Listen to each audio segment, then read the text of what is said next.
Estamos começando aqui mais um episódio da Leitura dos Fazedores. Estamos lendo o livro Story Brand, do Donald Miller. Esse livro sensacional te ensina a criar mensagens claras para atrair a atenção dos seus clientes, tá bom?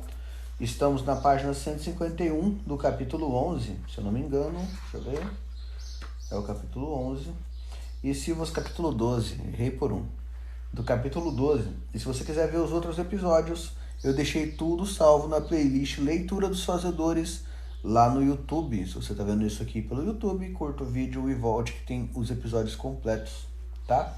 Continuando aqui, o tópico 4.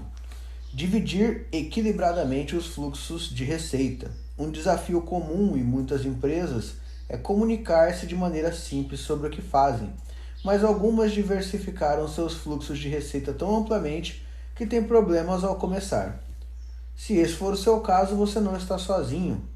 Tivemos um cliente há alguns anos que possuía 2 produtos principais: um treinamento de 2 dias para um planejamento vitalício personalizado e uma reunião de 2 dias para planejamentos estratégicos e operação, voltado a equipes de líderes executivos.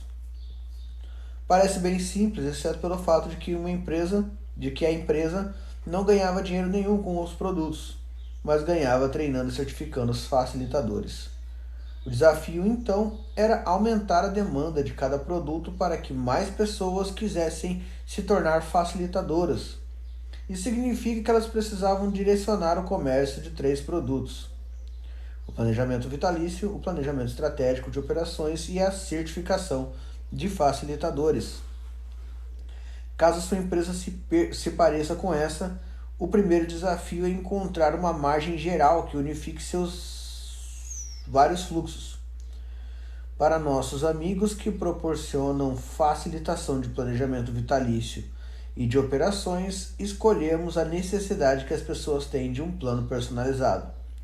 Na primeira página do site deles, recomendamos colocar o texto: a chave para o sucesso é um plano personalizado, sob a imagem de um facilitador que delinea um plano em um quadro branco para um cliente satisfeito. À medida que os potenciais clientes percorriam a página, viam 2 seções para escolher entre os planos de vida e de estratégia corporativa. Cada um desses botões levava a novas páginas com mensagens filtradas por 2 roteiros de marca diferentes. Os clientes podiam agendar as facilitações em qualquer uma das páginas.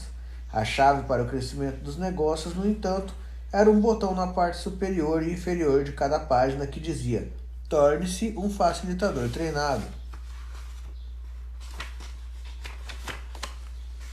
Podemos achar que nosso empreendimento é muito diversificado para nos comunicarmos claramente, mas isso provavelmente não é verdade. Certamente há exemplos em várias marcas dentro de uma empresa. Certamente há exemplos em que várias marcas dentro de uma empresa precisam ser divididas e comercializadas separadamente, mas na maioria dos casos podemos encontrar um tema amplo para unir todas. Quando tivermos uma mensagem ampla, poderemos superar as divisões usando diferentes páginas da web e roteiros de marca. A chave é a clareza. Quando segmentarmos nossas divisões claramente para que as pessoas entendam o que oferecemos, os clientes poderão escolher a própria aventura sem se perder no caminho. 5. Bem poucas palavras.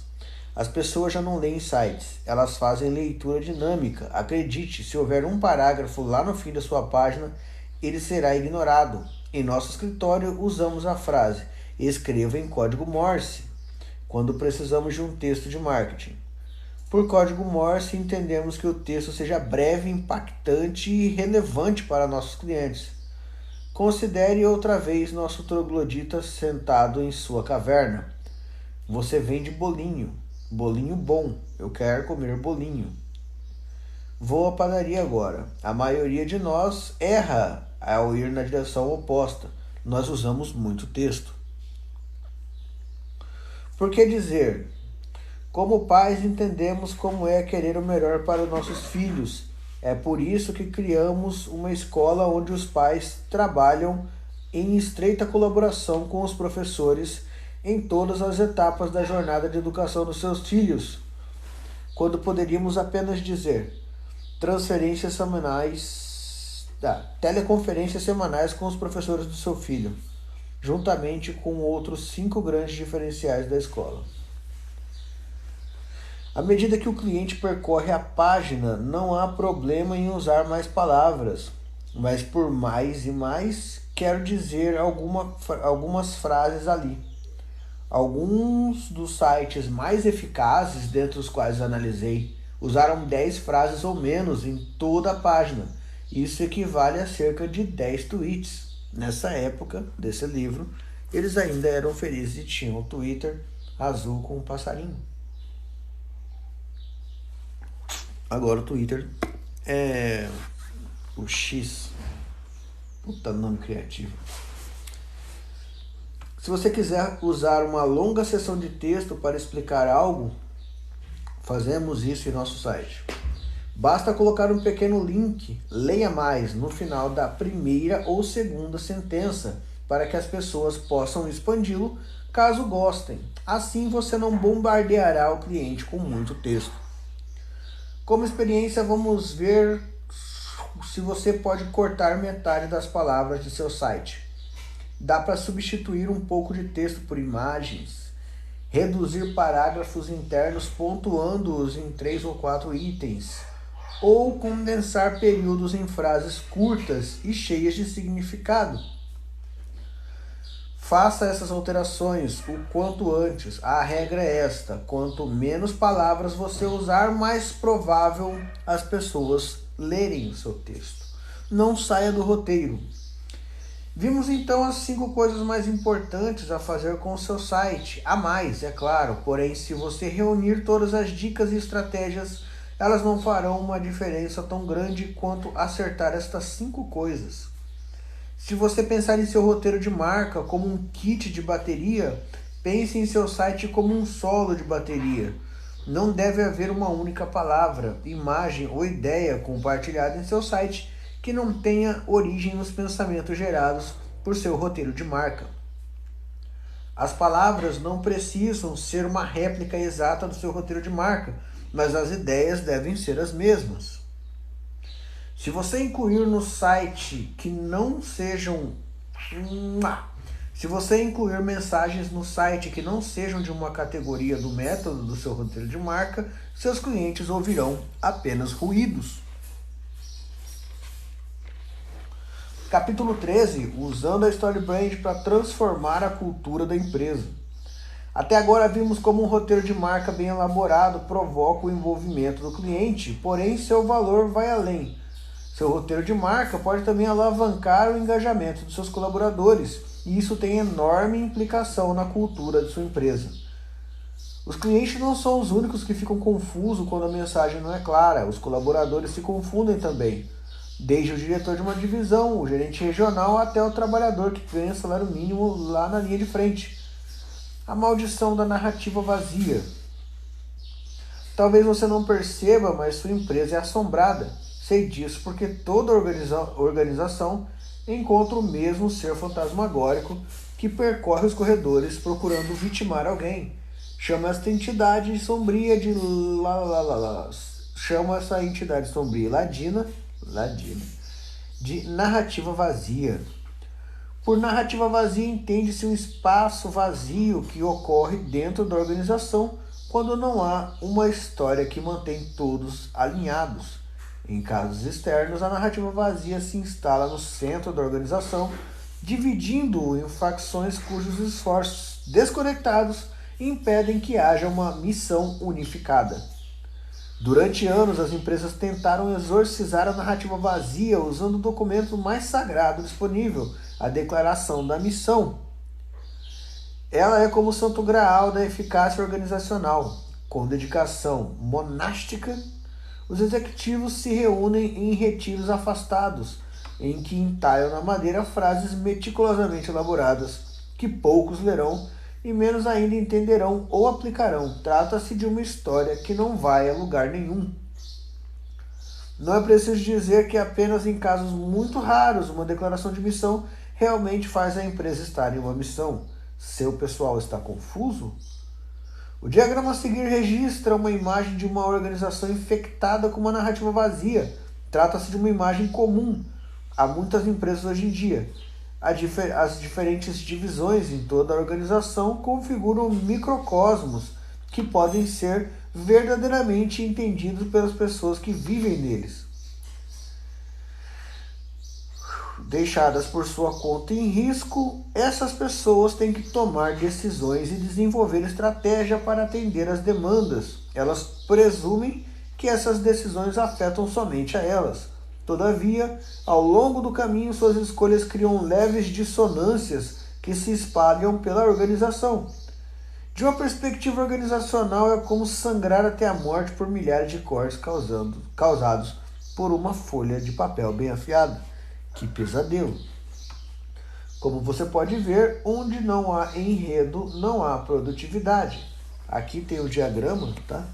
Que vocês vão conseguir ver no livro. No site também vai ter esse diagrama que ele é muito interessante. O que ele mostra? Tem umas declarações aqui em volta, ó. Declaração de missão chata, sabe? A missão da nossa empresa é conectar as pessoas, lá. E aí a visão executiva vem para a narrativa vazia.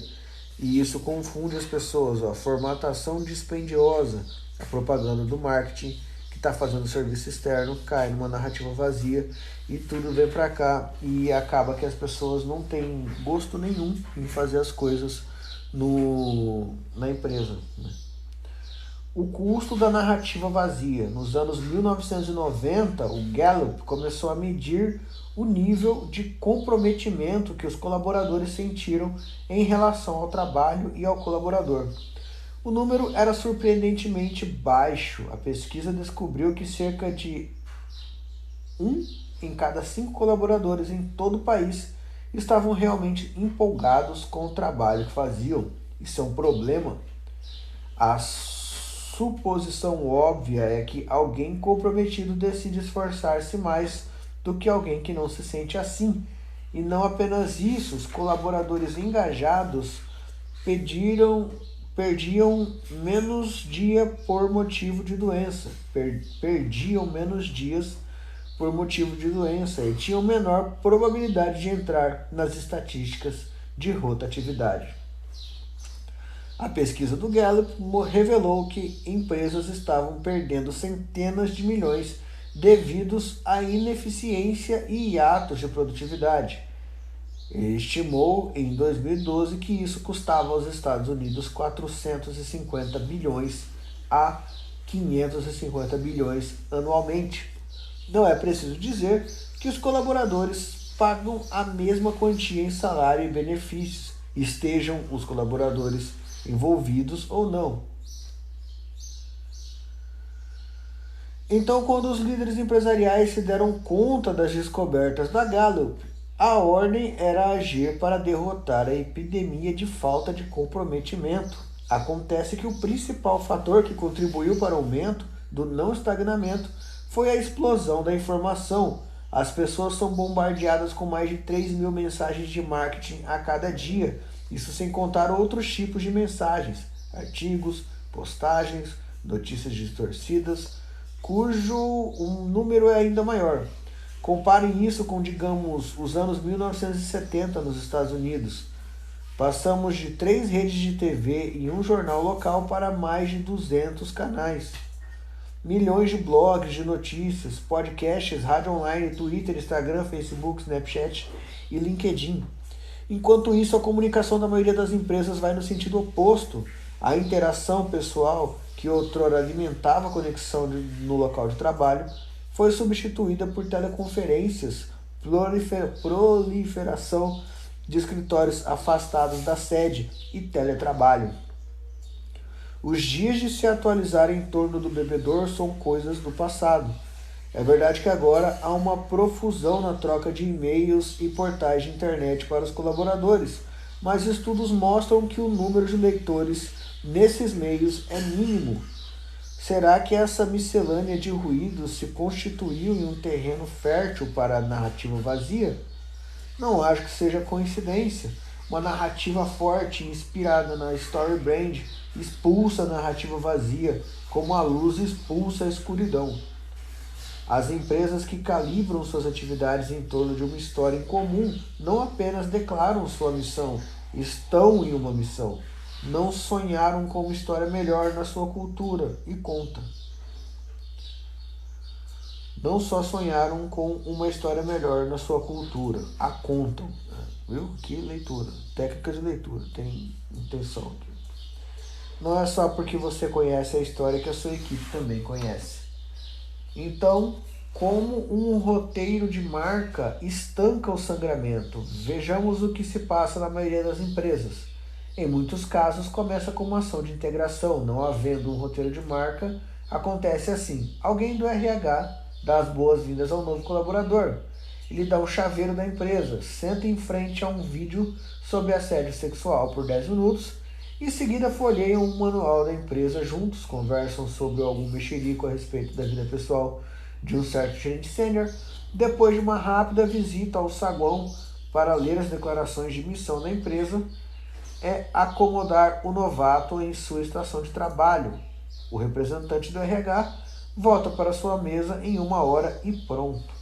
Nos próximos 3 a 5 anos, o novo colaborador revela-se um bom profissional, atendendo a todas as métricas de gestão de desempenho estabelecidos pelo seu supervisor. Ele ganhará 3 bônus, uma promoção e um prêmio mais cobiçado do departamento por 2 anos seguidos.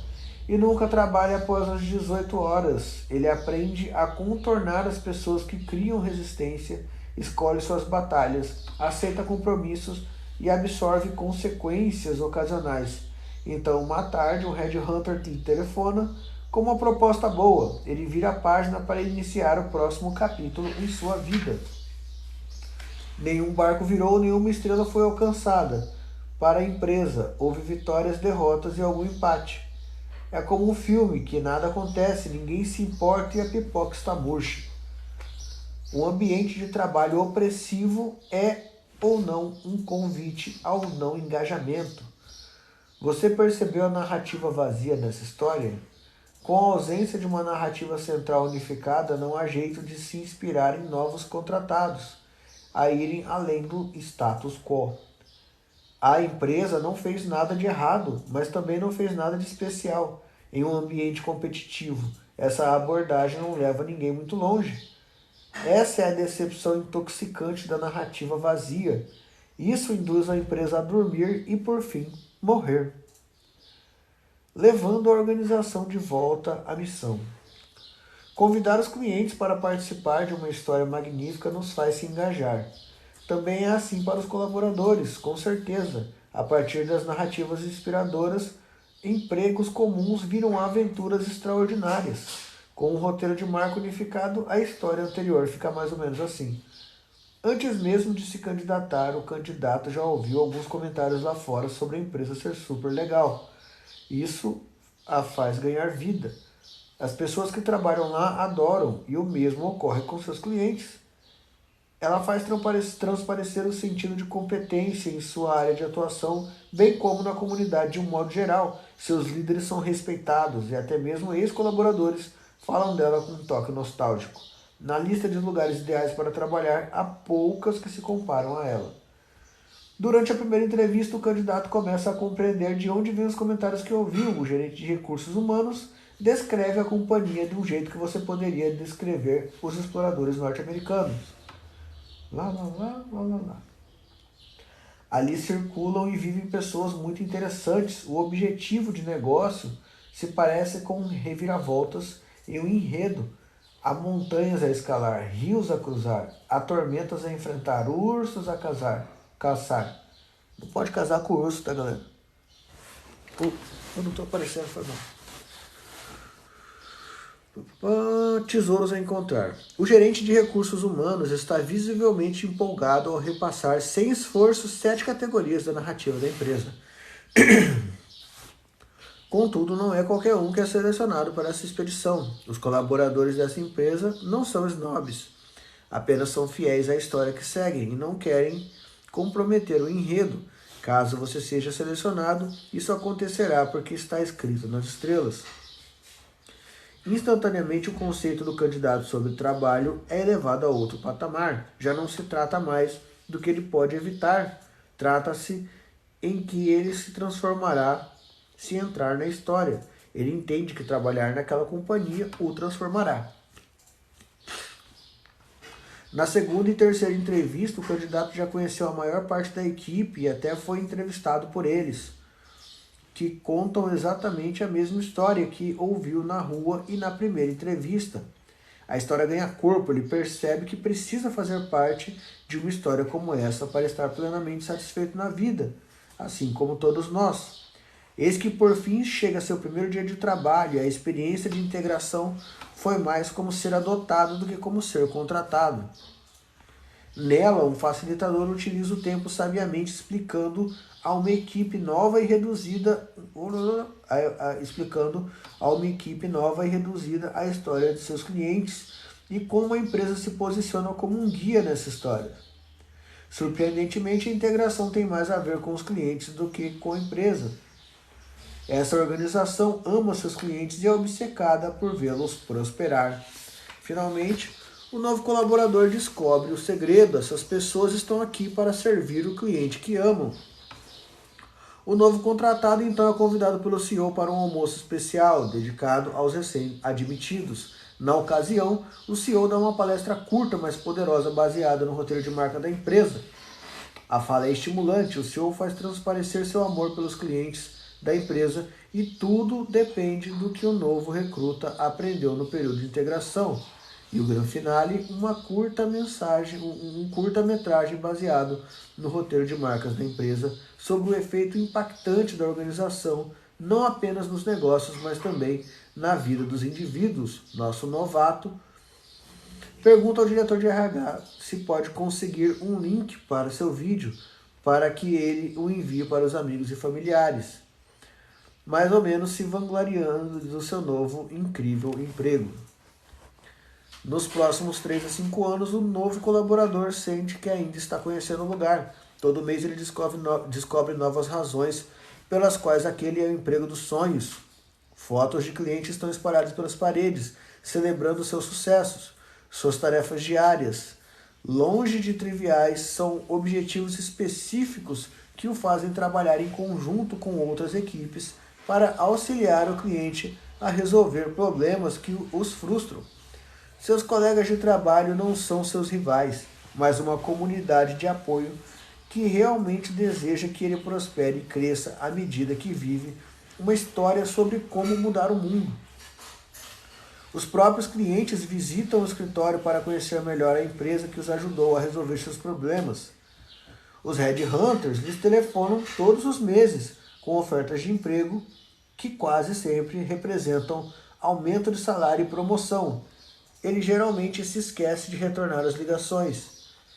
Em toda a empresa, as pessoas se mostram presentes, não só de forma física, mas mental. A produtividade é alta e a alta eficiência A produtividade é alta e a eficiência uma questão de orgulho. Graças à rotatividade baixa, a empresa mantém um rico repositório de valiosas experiências cujos dividendos a maioria das organizações nunca percebe. Você se deu conta do alinhamento e a consistência presentes nessa história? Isso não resulta apenas de se reunirem em torno de uma placa no saguão todas as manhãs, cantando a música da companhia, como um bando de seguidores fanáticos da visão fracassada de um ditador. Se você não soubesse seu segredo, acharia que tudo se encaixa espontaneamente. Entretanto, por trás disso tudo está uma rede de liderança que entendeu o poder da história, criou um roteiro de marca e aprendeu a implementar essa narrativa em todas as facetas da organização. Pessoal, vamos encerrar hoje aqui a nossa leitura. Estamos na página 163. Se você quiser ter acesso a essa leitura, se você entrou agora e perdeu, daqui a pouquinho eu vou colocar no YouTube, você consegue conferir lá a leitura de hoje e as outras, tá bom? Vamos encerrando por aqui, nosso livro está acabando, galera. tá acabando, mas já chegou o próximo, daqui a pouco, finalizando, eu mostro pra vocês, tá? Estamos lendo Storybrand, um livro sensacional. Se você ainda não leu, eu recomendo que você leia. E se você quiser ouvir enquanto você trabalha, eu gravei tudo pra você, tá? Viu? Penso em você, tá bom? E, como sempre, agora é só você colocar em prática o que você aprendeu nesse vídeo. Vai pra cima e um beijo lá naquele lugar. Não ofereci café pra vocês hoje, vocês querem café? Olha a caneca da Story Labs, ó. Minha esposa que fez, ó.